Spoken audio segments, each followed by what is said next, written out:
Ebya Ray P si birungi. Kasuku kye bamukoze details n'obutambi babujjeeyo ebya isima okufa nabyo mbirina mu maaso awo. Kadama gowe nanga olina line yo ey'essimu nga toyagala bagisazeemu nga kuliko sente zo obambi osana bikola bino ebintu mbikuletedde mu maaso awo okuwonya line yo oba okusevinga line yo ate nga ye Alien Skin bamulabisiza Obwa Fala mbirina mu maaso awo mugenda seka kale nga wele nkola fano kwanda boyuji ka video madde nsaba okampeleka like kabenga kasotambula katukere omuntu yena eyandiagadde kumanya kweno information nadala abana ba Fangon National Unity Platform n'abana ba NRM musana biraba tula okalire owulirize ate nga Hajimiti walinyo kulomberedwa gowe nanga olina ebizibu namba eriyawe sembe 515 mu inbox ku WhatsApp ajja kuba kuyamba wanda jazz bwe walinyo balina jazz is original nabo osobola ba inboxing namba zabo ziri awo zirikiri osolo ziraba kale katuyongereho na mawulire gafe agalero Kadama gowe na oba house managers nga wetu bayita wano kwanda boyuji tugamba kino ubanga oyina line yo gye waleka mu Uganda waliwo details oba waliwo procedures Airtel gye yabakoledde obanga line eri mu Uganda ky'olina okukola osegera olina okuwa line yo omuntu wano mu Uganda ky'abakola agende line agiteeke mu simu ye anyege eno code *100*10*3*2*1# baberenga bamulaga line yo either bagenda gisazamu oba nedda osegera kitegeeza kimbuno nobeera ng'oli bweru basobola okukolera update oba ne bakuvalidating ne bakuwa opportunity osobola okukola ki okuzaamu line yo buto nebeera ng'ekola sente zo wezibanga kweziringa gwe tusobola kikola ekyo n'oba okomyewo wano mu Uganda osobola okgendayo ku line zaabwe eza Airtel ne babeera nga bakomyawo sente zo kasobera ne evidence ya line ng'ate ng'olina oba evidence ya line nga namba olina okukwata namba ng'ogina mu mutwe olina okuba nga olina national ID okupdatinga line yo okitegeera ekintu ekyo ono Shaida yayogedde ddala direct n'abaana ba Airtel era Airtel ye yawaddeyo code soko olire Shaida byayogera ku zino ensonga Shaida Prince nozamana mu manyi omwana wa waliri Dubai berenga nkomawo nebya Ray P ebitali birungi eri side soko olirize Shaida nkomewo nebirala bannange baswiri ababadde nga mutidde nga mugamba line zammwe bagenda zisalakeza Airtel banange nga yaganya okuvaako sente yaganya okweggula naddala fe abali awala abali mu diaspora abatasobola ku accessinga Kampala kukozesa ndagamuntu zaffe banange osobola okunyiga *100 *10 *3 *2 *M# nkiddamu munyige ye namba tokkiriza mufere kugamba nti nagenda kuvalidatingira enamba era 100% enamba ezisinga egenda kulaga nti no it's already validated banange munyigeyo code tokkiriza muntu kukugamba nti nagenda kuyamba bwebere meddemu era bwina ku accessing ewali ki ndaga muntu noteka mu sample printing you understand it very well kakati mwabali mu diaspora munyige namba eyo naddala mwaba Airtel tulinde kati abe mutieni bo banakikola batya era bwona amalo ginyige namba eyo egenda kulaga validated wow thank you so much very beautiful girl with brains omukulu Ray P bamutabukide bamugambye ayina okuyiga empisa kirabika zizimu ensonga lwaki bamugoba mu Romantic Entertainment ensonga Ssendi yazilese ku tebo nga gamba kino n'omukazi tamanyi okweyisa mu bantu osegera ekintu ekyo wabanga tayagala mama we bamuvume tayina muleta mu kamera cause buli wamu wabeera omukolo nga Ray P ali involved kyasooka okukola aleta mama we oba omulesinga oli public figure n'omuleta mu mpewo mateeka walina omwogerako osegera olina abeera nga alina ne mama mubi ku bwo ajavuma owuwo nti mubi cause oba omutadde mu public oba omutadde mu kifaananyi ky'aba celebrity nti yo naye celeb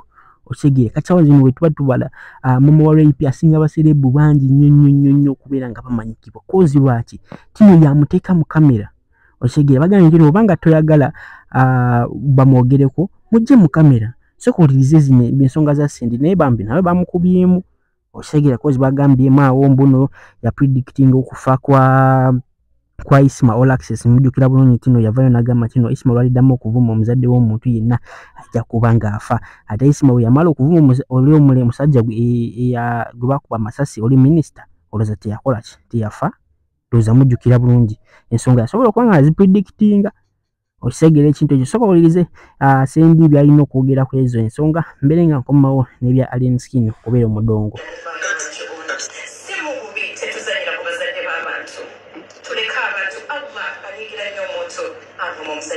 You will never have peace in this life.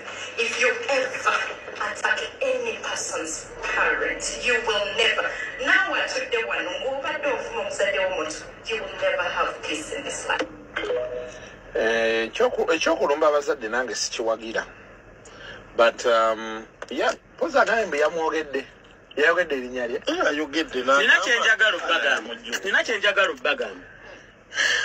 Abantu ba behaving nga Japan. Aba Japan balina kabaka waabwe emperor. Okumanya bamwagala nnyo tebamwogera nako.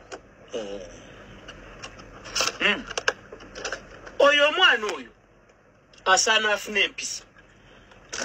Talina mpisa. Manners. One. Bw'obanga toyagala muzadde wo mukomentingako. Keep your parent private. Yes. Buli lwojjayo omuntu n'omusa mu limelight. Oba oyagala abantu bamukomentingeko. Okitegeera. Bw'oba naye bannange n'omusiraamu oba ebiwuka bikuze. Genda mu maaso. Bw'oba olaba famire mukyala baana you want to keep them on the side. Tomujjayo mujajamya mu baana. Okitegeera. Gwebera mu public eye omuntu omuteekebwa ebbali. Abalina endowooza ng'eya Ray P nsaba mufune ku magezi because si kintu kyangu kyakuba nakyo. Amagezi si buli muntu kyagalina. Just like ekigambo common sense, it is not common, it is rare.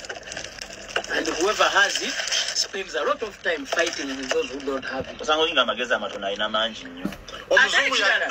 Ekivulu ekibanga kikusaze. The best thing to do, keep quiet. Because you will get emotional. But I think she was making her speech. Did she say it because the chiburu child? And bwekiba kikusaze, keep quiet. Okay. Speech yaji.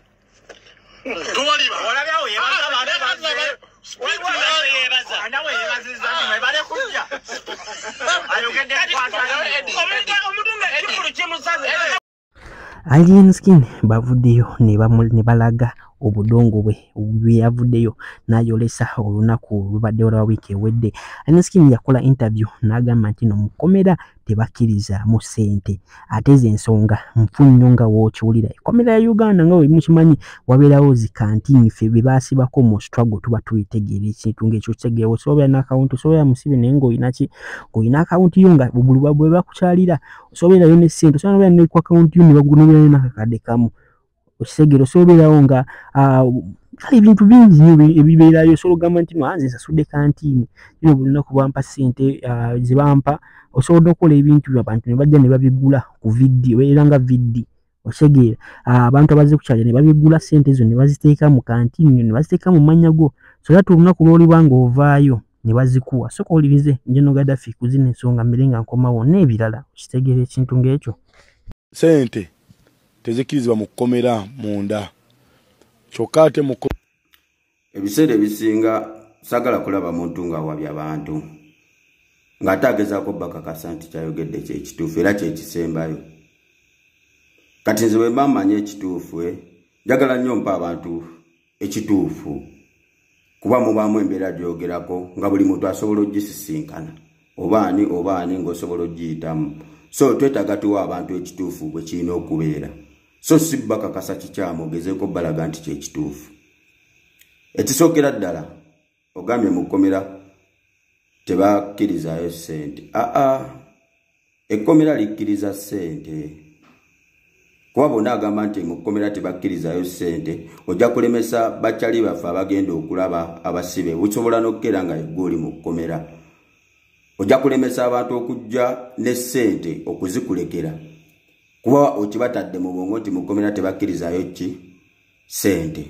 Ssente mu kkomera bazikkiriza wabula mu woodi mwe musula tebakkiriza musibe kusula na ssente kuba ekkomera kuba kuyiga baba bakusomesa bulamu bwansi bwe butambula. nti ne mu bulamu bwa bulijjo tolina kusula na ssente mu nju w'osula ne bwoba oli bweru. Kitegeeza ki nti bw'otuuka mu kkomera nga ggwe omusibe olina okuba n'akawunti yo kw'otereka ssente zo. Okitegeera kati gwe bw'ojja n'ogamba nti kantini ebaako ebyokulira biggwawo ekituufu babigula naye oba ne ssente zo ku akawunti ye eya pulizoni kuba teriyo omusibe atalina akawunti kw'otereka. Kwe kuyigiriza nti ne mu bulamu obwa bulijjo ekyo oba okiyigiddeeyo kyolina okuba n'akawunti kw'otereka manewo. Ekyo balina okukikuyigiriza. Ekyo tekyetaaga obaani kuba obwo obulamu ffenna tubusisinkana. Oba ontegeera bulungi ye. Kati gwe bw'ojja n'ogamba abantu nti mu kkomera tebakkirizayo ssente oli ajja kugaana okutwalira kyaliwe ssente kuba akimanyi mu kkomera wamutikakasizza kuba olina abakukkiririzaamu 5 ne bagamba ekituufu.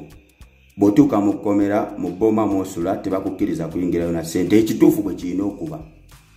Ekyo sikiwakanyaamu ne wembeera nze era kyekola kuba tugambye eri kuyiga kusoma oyige. Okategedde ssente zigenda ku akawunti yo eya pulizoni. Era bw'otuuka ne bakubuuza ennamba ya akawunti yo akawunti nnamba yo n'ogyogera n'onnyonnyola nti njagalayo ssente bwe ziti ne bazikuwa nga ggwe omusibe n'ogenda n'ogula by'oyagala. Okitegeera kuba naawe akyadde okwata ssente kati bw'otuuka ekitali abakuwa n'erisiiti n'ofuna ne fotokopi oli gw'otwalidde kuba nze kisobola kugenda bina byakulya mu kkomera ebiseera ebisinga bwe mba nnambudde bakyali bange njagala nnyo mbatwalire ssente.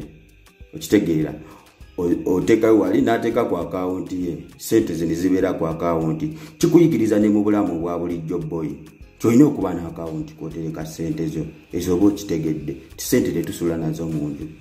Just ako ke mbadde njagala okubatangaazaamu naye temuddamu kugamba munno abasibe tebabeera na ssente. Ssente zo oba nazo ne ziba ku akawunti. Ate akawunti yo obusobola n'okukeera omusibe omusirikale wa pulizoni n'agamba togenda era tetugenda kukuwa ssente. Kitwale nga bw'ogenda ku akawunti yo mu bbanka nga netiwaka zakyankalanye n'otafuna ssente naye ng'obadde ozeetaaga.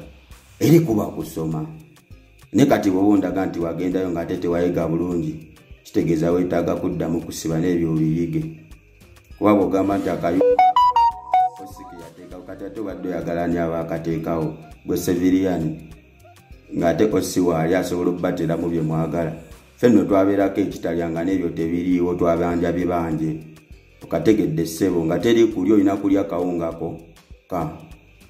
So ekyo bwe kibaawo kiba kiyamba ku basibe. Kati gwe ate bw'okyogerako obanga akivumirira n'ogamba bakijjewo ate kiyamba ku basibe ababa emida. Just naako kategeere boyi.